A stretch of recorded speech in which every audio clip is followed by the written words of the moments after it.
नमस्कार सभी को दोस्तों, आज के वीडियो में हम बात करेंगे सैनिक स्कूल नागरोटा जम्मू द्वारा निकाली गई भर्ती के बारे में। दोस्तों, इन पदों पर भर्ती के लिए कौन कौन अपना आवेदन भर सकता है, किस प्रकार आपको यह फार्म भरकर भेजना है, क्या योग्यताएं हैं, इन सब के बारे में विस्तार से चर्चा इस वीडियो में करेंगे, तो वीडियो में अंत तक जरूर बने रहें।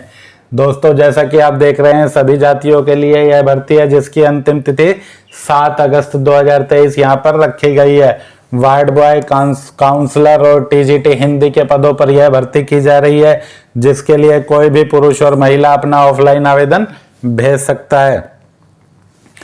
अलग अलग पद की बात करें तो दोस्तों, वार्ड बॉय के 4 पदों पर यह भर्ती की जा रही है, जिसके लिए आयु की बात करें तो आयु 18 से 50, वेतनमान 18,000 रुपए मासिक और योग्यता की बात करें तो 10वीं पास है।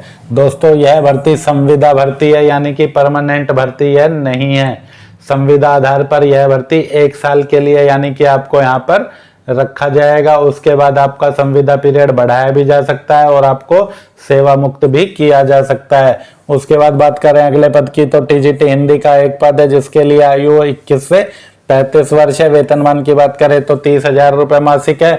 न्यूनतम 50% अंकों के साथ आपका हिंदी विषय से ग्रेजुएट पास होने चाहिए। उसके अलावा आपके पास बीएड भी होना चाहिए और आपका सीटेट लेवल 2 या स्टेट लेवल का एग्जाम है वह टेट का पास होना चाहिए। उसके बाद अगले पद की बात करें काउंसलर की तो इनके लिए भी आयु 21 से 35 वर्ष है। योग्यता की बात करें तो कम से कम 50% अंकों सहित आपकी स्नातक या स्नातकोत्तर होनी चाहिए और उसके साथ आपके पास काउंसलिंग में डिप्लोमा भी होना चाहिए, या फिर आपके पास मनोविज्ञान विषय सहित स्नातक या स्नातकोत्तर डिग्री होनी चाहिए, या फिर बाल विकास में आपकी मास्टर डिग्री होनी चाहिए। यह भी कुल 1 पद है। आयु की गणना की बात करें तो यहाँ पर आयु की गणना 1 अक्टूबर 2023 के अनुसार की जाएगी। आवेदन पत्र की बात करें तो आवेदन पत्र आप अपने गांव या शहर के फार्म विक्रेता, सीएससी, ई मित्र, जनसेवा केंद्र, विभागीय वेबसाइट या वैकेंसीफॉर्म.com से आप इसे डाउनलोड कर सकते हैं। आप चाहें तो इस वीडियो में भी आवेदन डाउनलोड करने का लिंक दिया गया है, वहां से भी आप इसे डाउनलोड कर सकते हैं। आवेदन शुल्क की बात करें तो प्रत्येक पद के लिए 500 रुपए आवेदन शुल्क यहाँ पर देय है, जो प्रिंसिपल सैनिक स्कूल नागरोटा जम्मू एंड कश्मीर के पक्ष में देय होना चाहिए। स्टेट बैंक द्वारा आपको यह बैंक ड्राफ्ट बनवाना है, जो नागरोटा जम्मू ब्रांच में देय होगा। दोस्तों, आप चाहें तो आप अपना आवेदन शुल्क बैंक ड्राफ्ट की बजाय नेफ्ट या IMPS यानी ऑनलाइन माध्यम से भी भेज सकते हैं, जिसमें आपको इस अकाउंट नंबर पर यह पैसा जमा करना है और आवेदन शुल्क जमा करने की जो आपको बैंक द्वारा रसीद दी जाएगी या जो आप ऑनलाइन भुगतान करेंगे स्वयं, उसकी रसीद आपको निकालकर आवेदन के साथ संलग्न करके भेज देनी है। आवेदन भेजने के पते की बात करें तो आपको अपना आवेदन 7 अगस्त तक इस प्रकार से भेज देना है कि वह प्रिंसिपल सैनिक school Nagrota Jammu JNK pin code 181221 के पते पर केवल साधारण डाक के माध्यम से पहुंच जाए। दोस्तों, इस आवेदन के साथ जो आपको दस्तावेज संलग्न करने हैं उनमें आपको अपनी शैक्षिक योग्यता के सभी प्रमाण पत्र, उसके अलावा आपको जाति का प्रमाण पत्र, यदि आप आरक्षित वर्ग से संबंधित है तो 500 रुपए का बैंक ड्राफ्ट या ऑनलाइन भुगतान की रसीद, उसके अलावा आपके पास यदि पद से संबंधित कोई अनुभव है तो अनुभव प्रमाण पत्र की प्रति भी आपको आवेदन के साथ लगानी है। यह सभी आपके स्वयं सत्यापित डॉक्यूमेंट होने चाहिए। उसके अलावा आपको एक 22 रुपए की डाक टिकट लगा लिफाफा भी इस आवेदन के साथ भेज देना है। दोस्तों, सामान्य शर्तों की बात करें तो आपको जिस लिफाफे में आवेदन डालकर भेज रहे हैं उस पर अपने पद का नाम भी लिख देना है। रिजर्वेशन की बात करें तो यदि आप वार्ड बॉय के पद के लिए आवेदन कर रहे हैं तो आप केवल जर्नल या OBC वर्ग में ही आवेदन कर सकते हैं, यानी कि यदि आप SC या ST वर्ग के आवेदक हैं और वार्ड बॉय के पद पर आवेदन करना चाहते हैं तो फिर आपको सामान्य वर्ग में ही आवेदन करना होगा। इसी तरह काउंसलर के पद के लिए आवेदन करना चाहें तो आपका जाति वर्ग चाहे कुछ भी है, आप केवल सामान्य वर्ग में ही आवेदन कर सकते हैं। और टीजीटी हिंदी के लिए यदि आप आवेदन करना चाहते हैं तो केवल OBC वर्ग के आवेदक ही टीजीटी हिंदी के पद के लिए आवेदन कर सकते हैं। दोस्तों, भर्ती 1 साल के लिए संविदा आधार पर होगी और भर्ती प्रक्रिया आपकी अगस्त माह के अंत में या सितंबर माह के आरंभ में शुरू होने की संभावना है। विज्ञापन यदि आप देखना चाहें तो 18 जुलाई का द हिंदू दिल्ली, इस विज्ञापन के लिए आप देख सकते हैं।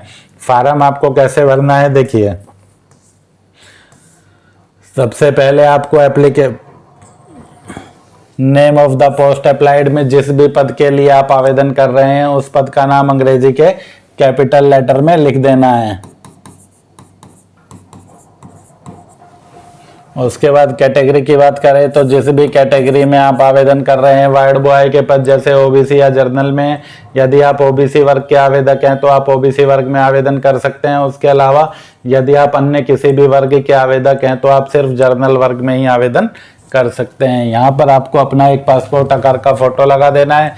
उसके बाद यहाँ पर आपको बैंक का डिटेल भरना है कि किस बैंक से आपने फीस कटाई है, उसका नंबर क्या है, उसकी डेट क्या है। यदि आपने ऑनलाइन फीस जमा की है तो फिर आपको यहाँ पर यूटीआर नंबर में ऑनलाइन फीस जमा का नंबर भर देना है और फीस जमा की रसीद इस फॉर्म के साथ संलग्न कर देनी है।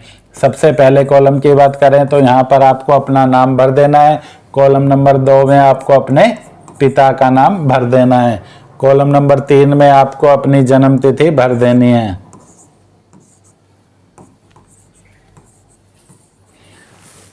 एज है जोन 1 अक्टूबर 2023 1 अक्टूबर को आपकी उम्र कितने साल कितने महीने और कितने दिन की हो गई है वह गणना करके आपको यहाँ पर लिख देनी है। उसके बाद कॉलम नंबर 4 में आपको अपना परमानेंट एड्रेस, मोबाइल नंबर, यदि आपके पास एक से अधिक मोबाइल नंबर है तो दूसरा मोबाइल नंबर यहाँ पर लिख देना है और अपनी ईमेल आईडी यहाँ पर आपको लिख देनी है। उसके बाद कॉलम नंबर 5 में भी आपको अपना कोरेस्पोंडेंस एड्रेस लिख देना है। कॉलम नंबर 6 की बात करें तो कॉलम नंबर 6 में आपको अपनी शैक्षिक योग्यता का विवरण डालना है, जिसमें सबसे पहले 10वीं आपने किस कॉलेज या इंस्टीट्यूशन से की, आपने स्कूल का नाम यहाँ पर लिखना है, जिस बोर्ड से आपने की है उस बोर्ड का नाम लिखना है, जिस सन में की है उस वर्ष का नाम आपको इसमें लिखना है, कितने नंबर आपके आए, कितनी प्रतिशत रही, किस मीडियम से की आपने, हिंदी या इंग्लिश, और उसके बाद है डे स्कॉलर या एग्जाम बोर्ड, तो डे स्कॉलर आप इसमें लिख दें। इसके बाद 10+2 का विवरण, graduation, post graduation, BEd, MEd, CTET, HTET, जो भी आपकी योग्यता है उन सभी का विवरण आपको इसमें डाल देना है।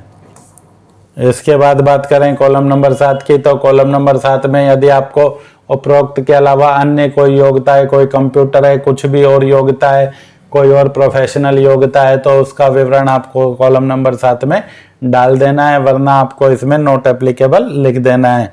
कॉलम नंबर 8 की बात करें तो यदि पद से संबंधित कोई अनुभव आपके पास है तो उसका विवरण आपको इसमें देना है, वरना इसमें भी आपको नॉट एप्लीकेबल लिख देना है।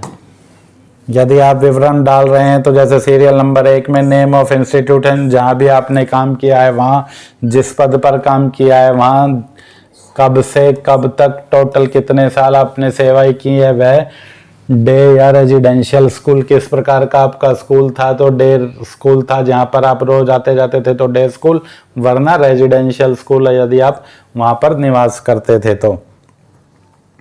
इसके बाद बात करें अगले कॉलम की, पार्टिसिपेशन ऑफ गेम को सर्कुलर एक्टिविटी, एनसीसी, यदि आपके पास कोई गेम या एनसीसी या अन्य कोई प्रमाण पत्र है तो उसका विवरण आपको यहाँ पर देना है, वरना इसमें भी आप नॉट एप्लीकेबल लिख सकते हैं। उसके बाद हॉबीज, आपको अपनी हॉबीज का विवरण चाहे तो इसमें दे सकते हैं कि आपके क्या क्या अभिरुचियां हैं। कॉलम नंबर 11 में इस फॉर्म के साथ आप जो भी डॉक्यूमेंट लगा रहे हैं, मैट्रिक, 10+2, ग्रेजुएट, जाति प्रमाण पत्र, डिमांड ड्राफ्ट, 22 रुपए की डाक टिकट लिफाफा, उन सब का विवरण आपको इसमें डाल देना है। इसके बाद आगे बात करें तो डिक्लेरेशन के नीचे आपको अपना यहाँ पर डेट डाल देना है, जिस भी डेट को आप फॉर्म भेज रहे हैं वह सिग्नेचर ऑफ एप्लीकेंट के ऊपर यहाँ पर आपको अपना हस्ताक्षर कर देना है। दोस्तों, वीडियो पूरा देखने के बाद भी यदि आपके पास कोई डाउट है तो आप हमें कमेंट सेक्शन में कमेंट करके पूछ सकते हैं। वीडियो में अंत तक बने रहने के लिए धन्यवाद। मिलते हैं जल्दी अगली वीडियो में। जय हिंद, जय भारत।